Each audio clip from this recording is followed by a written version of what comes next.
వైఎస్ఆర్ కడప జిల్లా బాక్రాపేట సమీపంలో RTC bus బోల్తా ఎదురుగా వస్తున్న ఆర్టీసీ బస్సును తప్పించబోయి కాలువలోకి Badvel RTC depot bus driver నారాయణకు స్వల్ప గాయాలు. కండక్టర్ శివయ్యకు చెయ్యి విరిగినట్లు సమాచారం. బస్సులో ప్రయాణిస్తున్న 40 మంది ప్రయాణికులు సురక్షితం.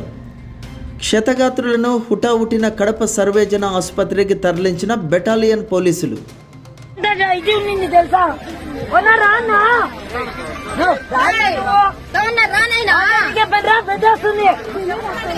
ఏంటి మా రక్తం కాచుకుంటా ఆయన నా డ్రైవర్ పిలిచాను, రక్తం వచ్చేస్తుంది పిలిచాను. ఎవరికేం కావాలి పాపం ఆయన హాస్పిటల్ చేర్పించాను. ఇది ఉండింది తెలుసా రానా పెద్దస్తుంది. ఏంటి మా రక్తం కాచుకుంటా ఆయన నా డ్రైవర్ పిలిచాను, రక్తం వచ్చేస్తుంది పిలిచాను.